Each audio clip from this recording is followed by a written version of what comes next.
তোর আছে কি? লিখেছেন সুরাইয়া রাফা। পর্ব সংখ্যা 1। মিলানের আকাশে এখনও সূর্যোদয় হয়নি। চারিদিকে জমাট বাঁধা অন্ধকার। শহর থেকে কয়েক ক্রোশ দূরের এই নীরব ছিন্ন ভূখণ্ডে প্রায়শই ঝিঝি পোকার ডাক শোনা যায়। তবে এই মুহূর্তে শ্মশানের মতোই নিস্তব্ধ চারিপাশ।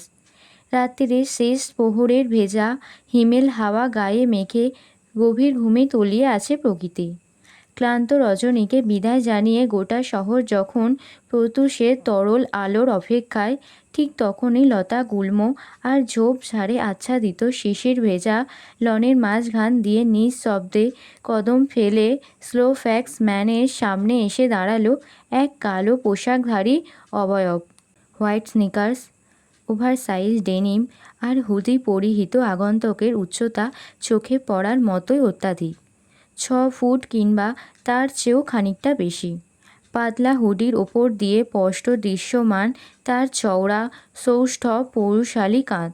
নিয়ম করে যে শরীরচর্চা করা হয় তা আর বলার অপেক্ষা রাখে না। অশরীরী পথচারণায় ধীরে ধীরে দরজার কাছে এগিয়ে গিয়ে সেন্সরে আঙুল চেপে নিশাচরের মতো ক্লান্ত চোখে দরজা খুলল সে মানব।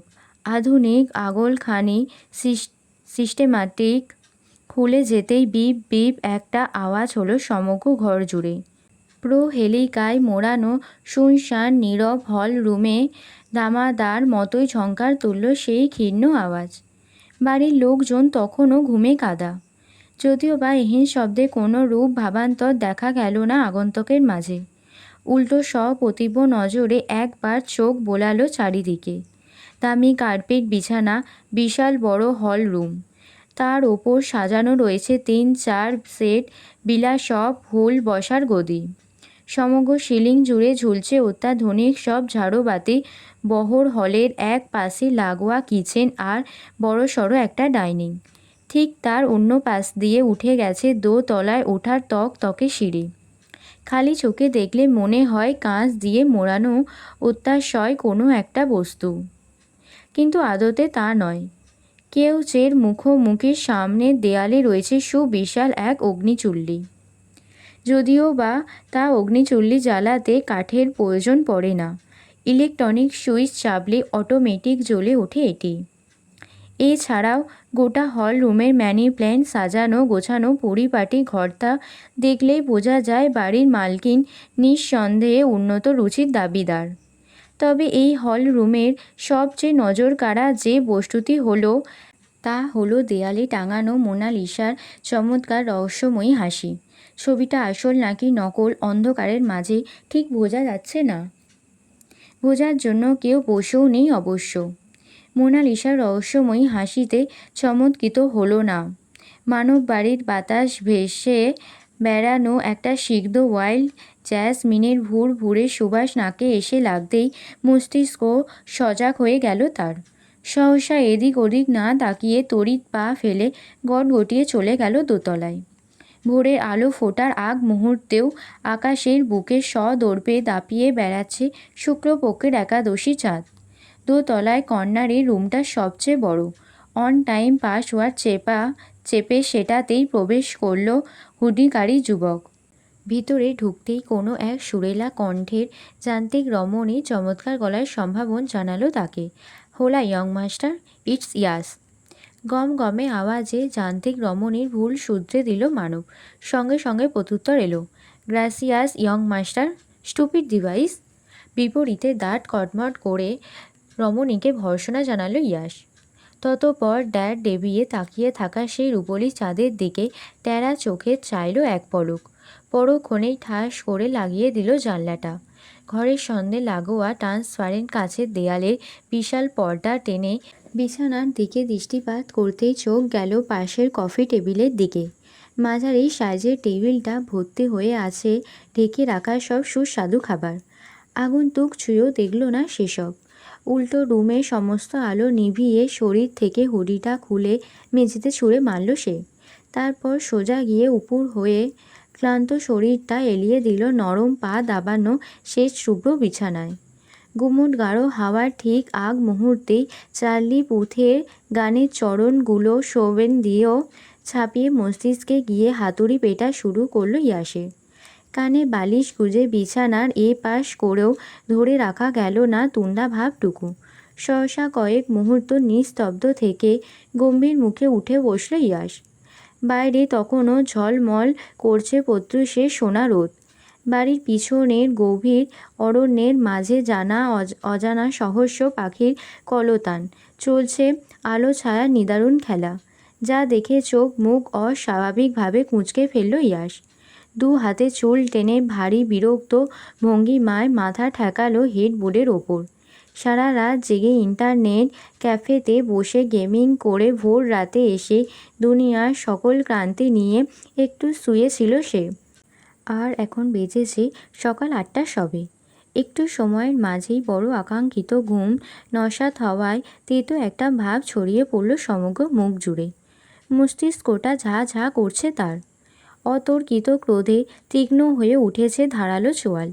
গানের দ্বিতীয় চরণগুলো ফের কানে এসে বাজতেই বিছানা ছাড়ল ইয়াস। শরীরে পাতলা ডেমিং শার্ট জড়িয়ে ক্লজেট হাত নিয়ে বের করে আনলো ধবধবে সাদা একটা হকি স্টিক। তারপর আর কোনো কথা নয়, হকি স্টিকটাকে মুঠোবন্দি করে হনহনিয়ে বেরিয়ে গেল ঘর থেকে। যাওয়ার সময় আরেক দফা অভিবাদন জানালো সেই রোবটিক রমণী। Good morning young master, have a nice day. করিডোরের অন্য প্রান্তে ইয়াসের ঠিক বিপরীত পাশের ঘর থেকেই ভেসে আসছে অপর্যষ্ট সেই বিদেশি গানের সুর। ভিতরে গিয়ে হকি স্টিক সনেট চওড়া ডিভানের ওপর গা ছড়িয়ে বসে পড়ল ইয়াস। তখনও দেয়াল জোড়া মনিটর স্ক্রিনের সামনে দাঁড়িয়ে জম্বা ডান্সের তালে তালে ঘাস ফড়িংয়ের মতো তিরিং বিরিং করে লাফাচ্ছে 19-এর ঘরে পদার্পিত এক সদ্য যুবর্ত রমণী। জানলার কার্নিশে ঝিকোতে থাকা সকালের কমলা রোদের ক্ষীণ আলো ঠিকরে পড়ছে তার নরম কুয়াশার মতো গায়ে। স্বচ্ছ মসৃণ রবি কিরণে ঝলমল করছে চূড়ো করে বাঁধা সর্পিন সোনালি চুল। সামনের দিকে ব্যাংকল স্কার্ট চুলগুলো অতি সন্তোষপণে কপালে লুটিয়ে আছে তার। মোমের পুতুলের মতো ফর্সা নিখুঁত চেহারার মাঝে এঁটে বসানো এক জোড়া পেন্সিলে আঁকা পুরন্ত ঠোঁট। তার চেয়েও আকর্ষণীয় এই টানা টানা হরিণীর মতো গাঢ় নীলাভ দু নয়ন, ঠিক যেন শিল্পের তুলিতে আঁকা এক জীবন্ত পুতুল। গত কয়েক মিনিট যাবৎ ঠায় বসে নিঃশব্দে মেয়েটাকে পরখ করছিল ইয়াস। তারপরেও রমণীর এহেন অকৃত্রিম রূপের ঝলকে চোখের তারায় সামান্যতম উৎকণ্ঠা প্রকাশ পেল না যুবকের।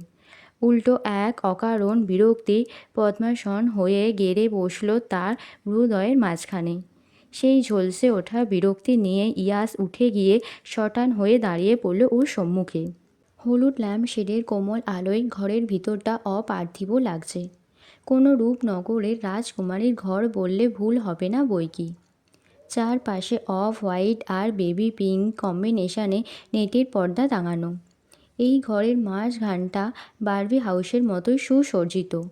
এক পাশে স্টাডি টেবিলের সঙ্গে লাগোয়া পাখির পালকের মতো আরামদায়ক বিছানা। পায়ের নিচে নরম তুলে হ্যালো কিটির পাপোশ। বিছানার এক পাশে অফ হোয়াইট থিমের রাজকীয় ডিভানের ওপর ছড়িয়ে ছিটিয়ে আছে রং বেরঙের হরেক স্টাইলের কুশান আর নামি দামি সব টেডি বিয়ার।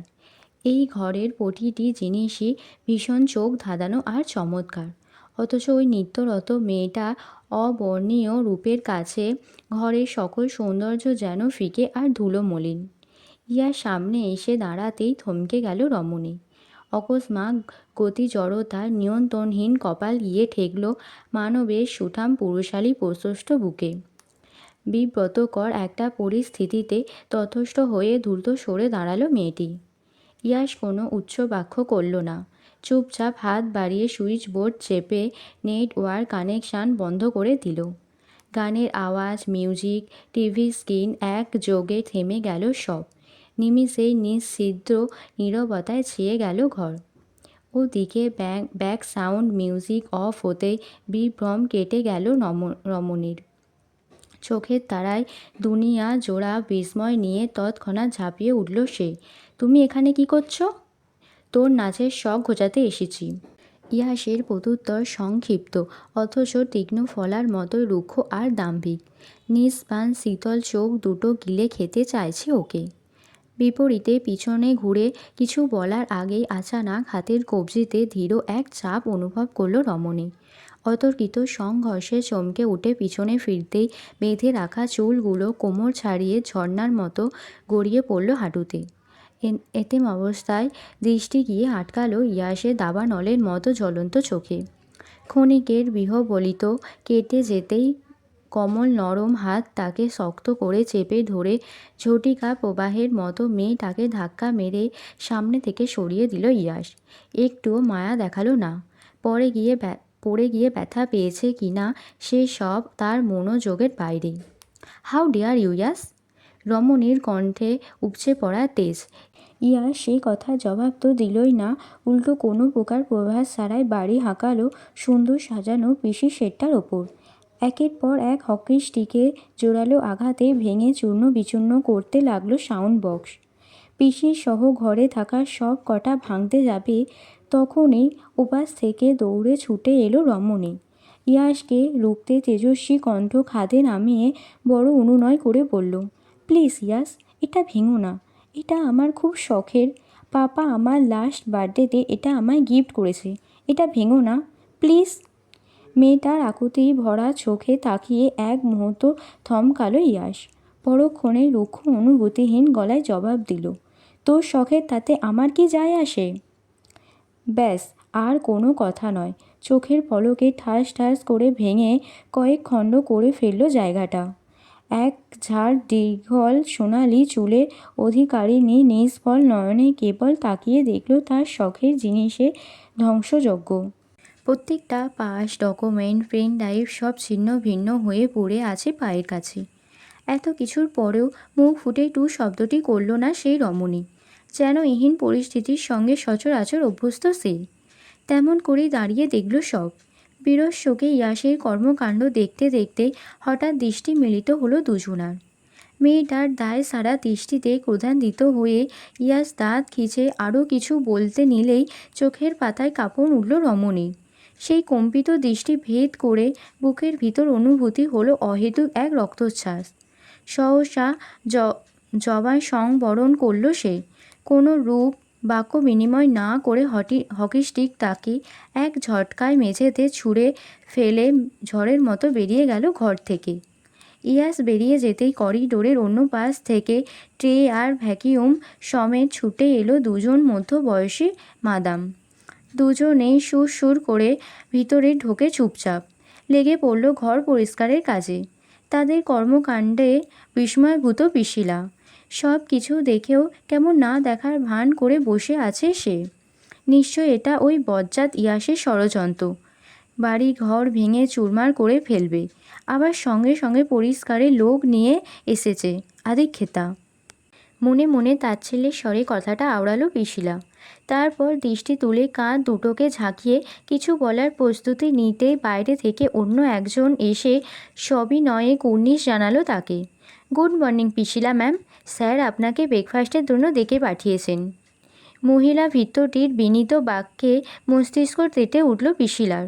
মুহূর্তেই রাগে অগ্নিশর্মা হয়ে বলল, জুতা মেরে গুরুদান করা হচ্ছে? ঠিক বুঝতে পারিনি ম্যাম, যদি একটু ভেঙে বলতেন। তোমার স্যারের অতি আদরের সুপুত্র আজকেও আমার ঘরে এসে ভাঙচুর করেছে। আগে এর ক্ষতিপূরণ দিতে বলো, তারপর ব্রেকফাস্ট। ভদ্রমহিলা মুখ কাঁচুমাচু করে প্রস্তাবটা করতেই রাগিত গলায় জবাব দিল পিশিলা। বিপরীতে আবারও ভেসে এলো অতি সংবেদনশীল অনুনয়। স্যার বলেছেন ব্রেকফাস্টের টেবিলে বিষয়টি দেখবেন। আমি কোনো দেখা দেখিতে নেই। মুখ ঘুরিয়ে অন্যদিকে তাকালো পিশিলা। অবশ্য তার এহীন অভব্য একগুঁয়ে জবাবে ভরকালো না রমণী। এই বাড়ির সকল ভৃত্যরাই অভ্যস্ত এসব নিত্য নৈমিত্তিক নাটকে, যার দরুন সহসা কৌশলী এক বাক্য ছুড়ল সে। আপনি না গেলে হয়তো ইয়ং মাস্টার সবার চোখে ধুলো দিয়ে নিজেকে নির্দোষ প্রমাণ করে বেরিয়ে যাবে। তাহলে তো আজকেও আপনার ক্ষতিপূরণ নেওয়া হবে না ম্যাম। অসম্ভব, আমি এক্ষুনি আসছি। নিচে ব্রেকফাস্টিংয়ের টেবিল থেকে ভেসে আসছে নাইফ আর কাঁটা চামচের টুংটাং আওয়াজ। তুষার খুব মন দিয়ে পাতর রাস সারছে।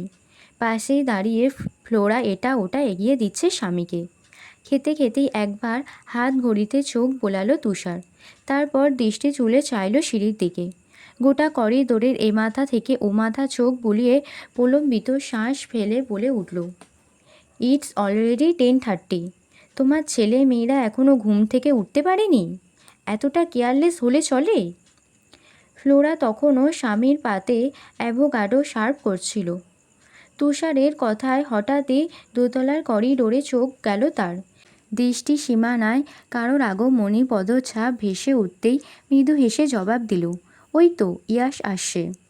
তারপর আবারও প্লেটে মনোযোগ দিয়ে বলল, মাশরুমের স্যুপ করেছি, ব্রেড টোস্টের সঙ্গে ভালো যায়, নেবে একটু? বিপরীতে তুষার চামচ আর ছুরি দিয়ে অমলেট কাটতে কাটতে বলল, শুধু 1 কাপ কফি, আর কিচ্ছু না। তাহলে লাঞ্চ বক্সে তুলে দিই, রোহানকে দিয়ে পাঠিয়ে দেব। ঠিক আছে, দাও।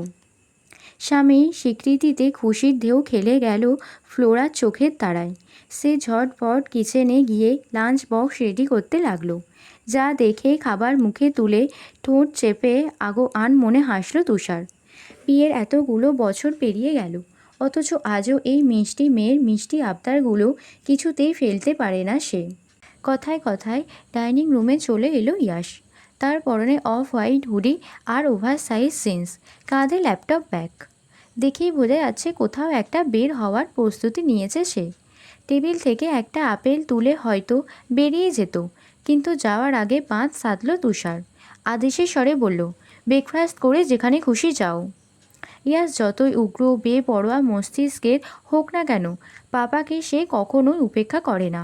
বলতে গেলে সেই সাহসটাই এখনও হয়ে ওঠেনি তার।